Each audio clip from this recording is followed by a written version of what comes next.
Bonsoir à tous et bonne fête de Ramadan. L'Aïd el-Fitr marque justement la fin d'un mois de jeûne. Prière collective ce matin à la grande mosquée de la Riviera Golfe. Les guides religieux exhortent les Ivoiriens à œuvrer pour la fraternité, la paix et la cohésion sociale. Et comme chaque année, plusieurs membres du gouvernement étaient à ce rendez-vous de prière. Le Premier ministre représentait le chef de l'État, Jérôme Kofi Abolin et Ablai Koné. Sur l'esplanade de la grande mosquée de la Riviera Golfe, les fidèles musulmans sont sortis nombreux pour marquer la fin du mois de Ramadan. C'est le mois du partage, comme on le dit. Donc vraiment, on a été tout heureux de rompre le jeûne en famille, avec des musulmans et des non-musulmans. Donc c'est un mois très sacré et très important pour tout le monde. Un mois de pénitence pour recharger ses batteries spirituelles, mais également un mois de partage et de pardon. La situation que nous avons vécue à Béomi nous ramène à la bonne considération de notre foi, parce que ceux qui ont la foi, qui croient en Dieu, ne peuvent pas poser ces différents actes de destruction. Et je pense que la raison a prévalu au bout du compte. La sérénité est revenue, la paix est revenue. Les différentes confessions font leurs actes de sensibilisation. Nous prions Allah pour que ce genre de situation ne survienne nulle part en Côte d'Ivoire et même nulle part dans le monde. Lors de son sermon, l'imam a rappelé tous les bienfaits du mois de Ramadan, un mois qui a duré cette année 29 jours. Mamadou Traoré a surtout noté l'inquiétude de la communauté musulmane face aux violences et propos enflammés observés dans notre pays. Il nous a donné de constater ces derniers temps la tenue de propos et de discours enflammés. Ces agissements ont fortement contribué par le passé à la survenue et à l'entretien de la sanglante et meurtrière crise post-électorale 2010-2011.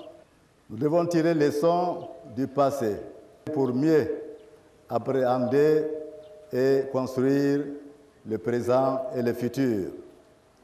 J'interpelle donc tous les acteurs politiques et les exhorte de façon solennelle, avec insistance, à privilégier l'intérêt supérieur de la nation.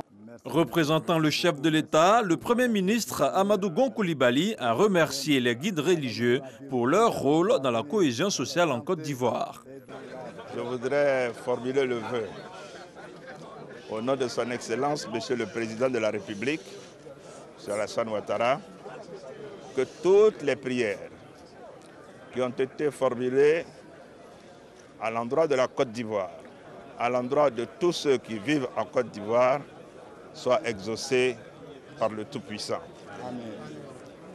Je voudrais adresser à toute la communauté musulmane, ainsi qu'à toutes les Ivoiriennes et à tous les Ivoiriens, les vœux de santé et une bonne fête de l'Aïd el-Fitr. Je voudrais également que toutes les prières qui ont été formulées à l'endroit du président de la République, que le bon Dieu donc les exauce. Amen. Il faut que notre pays puisse consolider la paix retrouvée, que nous puissions bannir de nos propos et de comportements tout ce qui peut diviser. La prière marquant la fin de ce mois propice aux actes de dévotion et de solidarité a pris fin par une série de bénédictions pour une Côte d'Ivoire stable et prospère. À cette occasion, les fidèles musulmans ont bénéficié du soutien de leurs camarades des autres religions. Et la fête de l'Aïd el-Fitr célébrée aujourd'hui, les assises des femmes magistrats et juges d'Afrique lancées ce même mardi par le vice-président. Le thème est « Coopération judiciaire et solidarité entre femmes magistrats pour l'application des instruments juridiques relatifs aux droits humains ». Daniel Kablan-Duncan est revenu sur les efforts de l'État de Côte d'Ivoire pour la promotion des femmes dans le dispositif judiciaire en Côte d'Ivoire. À 20 h, le reportage complet de Michel Digré. Hors de nos frontières, la Cour de cassation française a validé ce mardi l'extradition de François Compaoré vers le Burkina Faso. La Cour rejette le pouvoir déposé par le frère de l'ex-président burkinabé déchu, mis en cause dans son pays dans l'enquête sur l'assassinat en 1998 du journaliste Norbert Zongo.